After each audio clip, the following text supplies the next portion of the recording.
આકાશવાણી અમદાવાદ વડોદરા પ્રાદેશિક સમાચાર વિભાગ રજૂ કરે છે સાપ્તાહિક કાર્યક્રમ સમાચાર દર્પણ.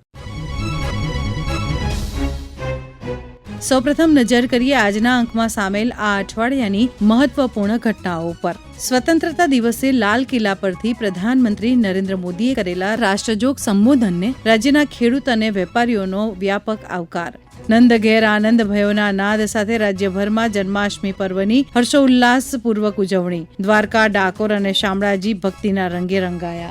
શ્રાવણ માસના છેલ્લા સોમવારે સોમનાથ મહાદેવ મંદિર સહિતના રાજ્યના પ્રમુખ શિવાલયોમાં ભક્તોનું ઘોડાપૂર. શૌર્યનો સિંદૂર થીમ પર યોજાયેલા રાજકોટના લોકમેળામાં માનવ મહેરામણ ઉમટ્યું. ચેરના હરિયાળા જંગલો ધરાવતું કચ્છ જિલ્લાનું ગુનેરી રાજ્યનું પહેલું જૈવ વિવિધતા ધરોહર સ્થળ તરીકે જાહેર. અને છોટાઉદેપુરના સંખેડાના પરંપરાગત ફર્નિચર ઉદ્યોગમાં સશક્ત મહિલાઓએ ઊભી કરી આગવી ઓળખ. દેશભરમાં 79માં આન બાન અને શાન સાથે સ્વતંત્રતા દિવસની ઉજવણી કરવામાં આવી.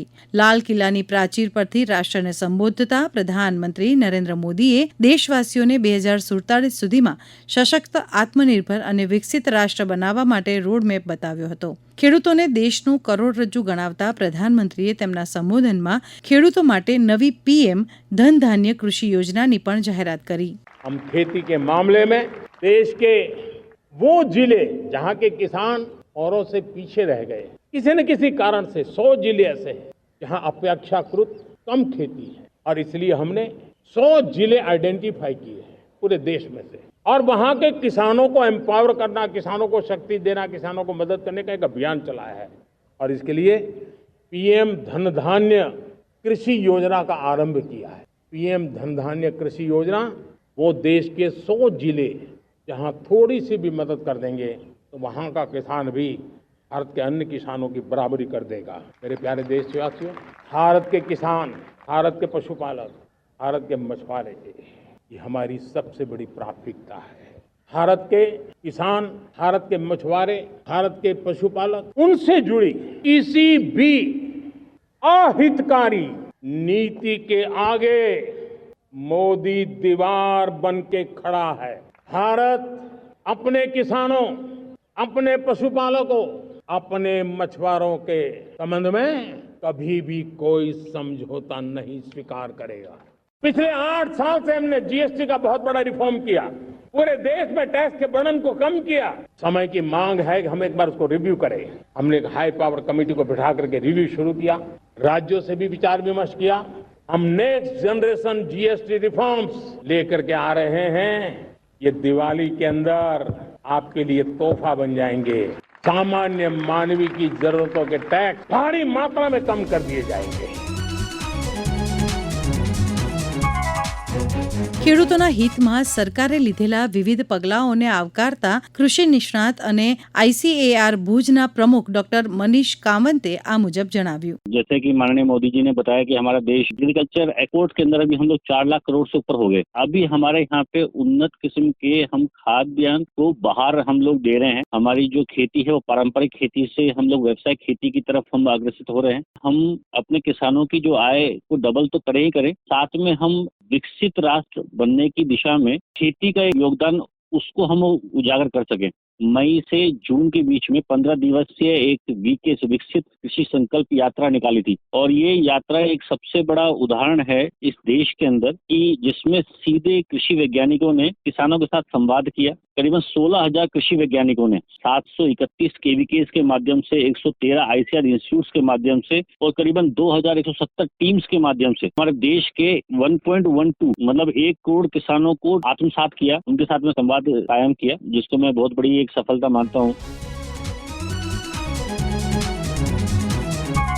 સામાન્ય લોકોને દિવાળીની ભેટ આપતા પ્રધાનમંત્રીએ જીએસટીમાં સુધારાની જાહેરાત કરી. રાજ્યના ઉદ્યોગ જગતના લોકો, નાના વેપારીઓએ પણ આ જાહેરાતને આવકારી છે. સુરતના દક્ષિણ ગુજરાત ચેમ્બર ઓફ કોમર્સના ઉપપ્રમુખ અશોક જીરાવાલાએ આ નિર્ણયનું સ્વાગત કરતા કહ્યું કે ખાસ કરીને અમારી માંગ હતી માનનીય વડાપ્રધાન શ્રી મોદી સાહેબને કે જે રીતે જીએસટી સ્લેબમાં ક્યાંક ઘટાડો કરવાની વાત, વધારો કરવાની વાત, એ ઘણી બધી અટકળો ચાલતી હતી. એની વચ્ચે અમે વાત કરી હતી કે સેકન્ડ લાર્જેસ્ટ જે પ્રોડક્શન આપે છે ચાઇના કરતા વધારે પ્રોડક્શન આપતો કોઈ ઉદ્યોગ હોય તો ટેક્સટાઇલ છે, વધારે રોજગારી ખેતી પછી કોઈ આપતું હોય તો રોજગારી આપતો ઉદ્યોગ પણ ટેક્સટાઇલ છે.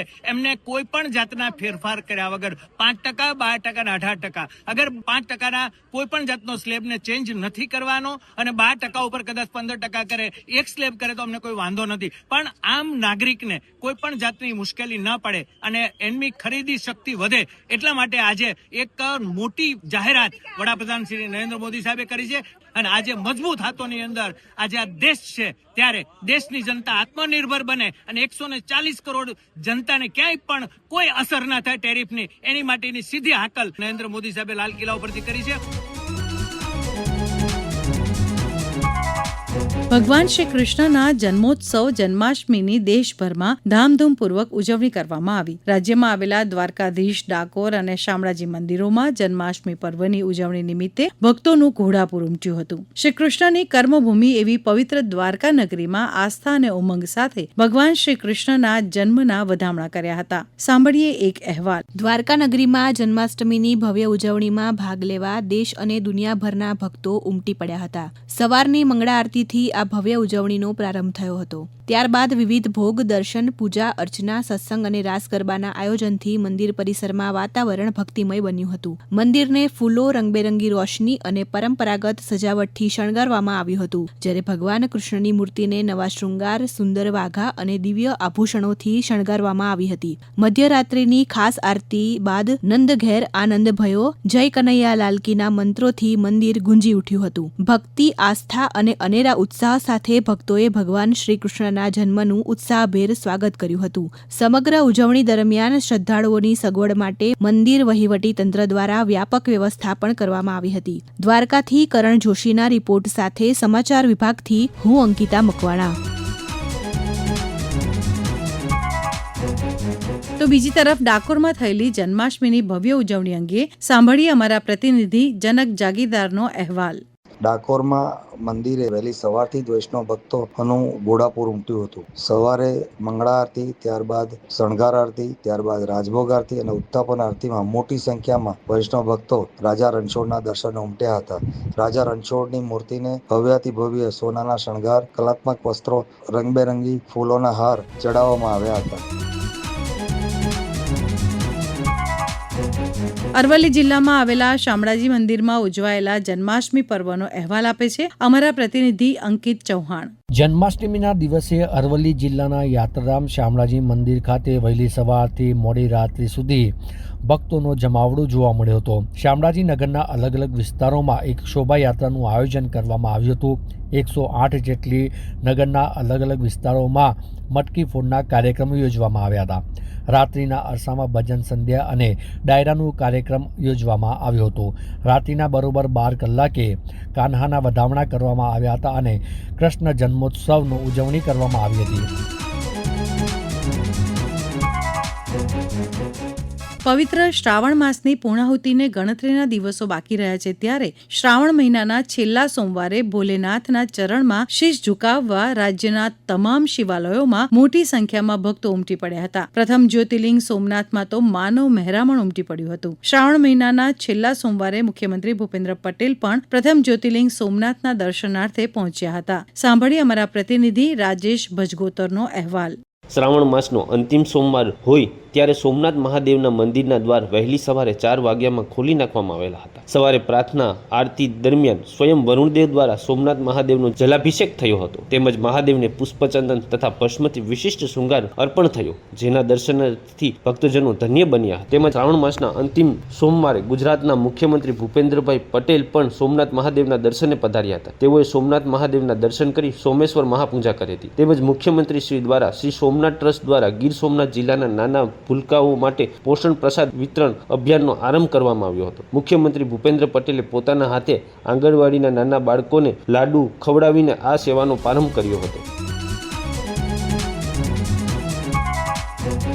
તો તો છોટી કાશી ગણાતા જામનગરમાં પણ તમામ શિવાલયોમાં આસ્થા અને ભક્તિનો માહોલ જોવા મળ્યો હતો. અહેવાલ આપે છે અમારા પ્રતિનિધિ જગત રાવલ. જામનગરમાં 350 થી પણ વધારે શિવ મંદિરો આવેલા હોવાના કારણે જામનગરને છોટી કાશીથી પણ ઓળખવામાં આવે છે. વહેલી સવારથી જ કાશી વિશ્વનાથ, સિદ્ધનાથ મહાદેવ, નાગેશ્વર મહાદેવ તેમજ ભીડભંજન મહાદેવ મંદિરે ભક્તો અબીલ, ગુલાલ, દૂધ તેમજ બીલીપત્રો ભગવાનને ધરી રહ્યા હતા. શ્રાવણ માસ દરમિયાન અનેકવિધ શિવ મંદિરોમાં મહાઆરતી, મહાઅણકોટ તેમજ શિવજીને અલગ અલગ શણગાર કરવામાં આવ્યા હતા.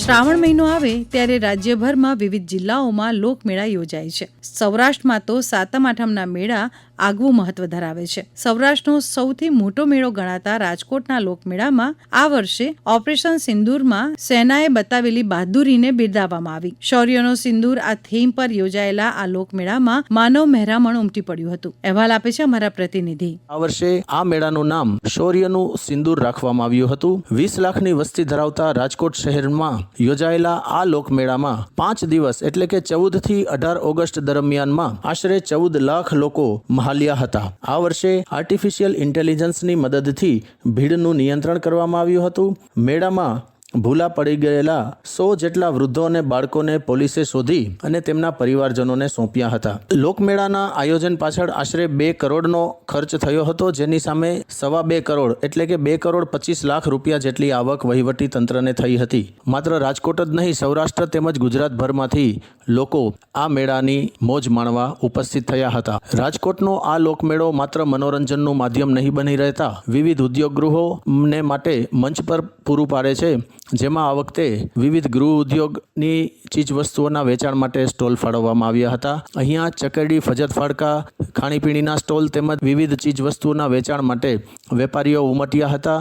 14 લાખ જેટલા લોકો એ આ મેળાની મુલાકાત લીધી હોવાને કારણે વેપારીઓને સારો એવો રોજગાર ધંધો મળી રહેતા તેમના ચહેરા પર પણ આનંદની લાગણી જોવા મળી રહી હતી. ગુજરાતને સમૃદ્ધ કુદરતી વારસો મળ્યો છે. એમાંથી એક છે ચેરના જંગલો. કચ્છ જિલ્લાના લખપત વિસ્તારમાં આવેલ ગુનેરી ચેરના જંગલોને તાજેતરમાં ગુજરાતનું પહેલું જૈવ વિવિધતા ધરોહર સ્થળ તરીકે જાહેર કરાયું છે. વિશ્વના ગણતરીના અને ભારતના એકમાત્ર એવા સ્થળોમાંનું એક જ્યાં દરિયા કિનારાથી લગભગ 45 કિલોમીટરના અંતરે ચેરના હરિયાળા જંગલો જોવા મળે છે. કચ્છની સૂકી ધરતી પર પણ જ્યાં રણની ખેતી પથરાયેલી હોય ત્યાં લીલાછમ ચેર વૃક્ષોનું આ જંગલ ખરેખર એક અજાયબી છે. સાંભળીએ વનમંત્રી મુળુભાઈ બેરાએ કહ્યું કે આ ચેરના વૃક્ષો રાજ્યની અમૂલ્ય ધરોહર છે. આપણા આદરણીય વડાપ્રધાન શ્રી નરેન્દ્રભાઈ મોદી સાહેબે જ્યારે ગુજરાતના મુખ્યમંત્રી હતા ત્યારે પણ એની દરિયાકાંઠામાં ચેરના વાવેતર માટે અને ચેરના જે વૃક્ષો છે એની જાળવણી માટે ખૂબ પ્રયાસો અને એના માર્ગદર્શન નીચે કામ થયું. દયાપુર ફોરેસ્ટ રેન્જના વન અધિકારી પ્રિયકાંત આસરા કહે છે કે આ ચેરના વૃક્ષો ચક્રવાત, સુનામી જેવી આફતો વખતે કુદરતી દિવાલનું કામ કરે છે. મેંગ્રુવ્સ છે એ વાવાઝોડું, સુનામી અટકાવતા હોય છે. વિવિધ સમુદ્રી જીવો માટે એક નર્સરી મતલબ એમના રહેણાંકી વિસ્તાર તરીકે એમને ઉછેર અને એમના વસ્તી વધારામાં પણ મદદરૂપ થતા હોય છે. આમ આ સ્થળ માત્ર કચ્છ માટે નહીં પરંતુ સમગ્ર ગુજરાત માટે જૈવ વિવિધતાનું એક સુંદર ઉદાહરણ છે. હવે વાત કરીશું છોટાઉદેપુરના સંખેડામાં ફર્નિચર નિર્માણ ક્ષેત્રમાં થઈ રહેલા મહિલા સશક્તિકરણની. સંખેડાની આ અનેરી વારસાગત કળામાં ત્યાંની મહિલાઓએ પુરુષોના ખભા સાથે ખભો મિલાવી મહત્વપૂર્ણ યોગદાન આપી પોતાની આગવી ઓળખ પ્રસ્થાપિત કરી છે. સાંભળીએ અમારા પ્રતિનિધિનો એક અહેવાલ. ભારત સરકારના સંસ્કૃતિ મંત્રાલય દ્વારા જાહેર કરાયેલી હેરિટેજ યાદીમાં પણ સ્થાન મેળવ્યું છે. ત્યારે આ હસ્તકલામાં માત્ર પુરુષો જ નહીં પણ મહિલાઓ પણ ખભે ખભા મિલાવી મહત્વપૂર્ણ યોગદાન આપી રહી છે. સંખેડાના સુથારીવગામાં રહેતા સોનલબેન ખરાદીએ વર્ષ 2014માં તેજ સખી મંડળ નામના સેલ્ફ હેલ્પ ગ્રુપની શરૂઆત કરી હતી.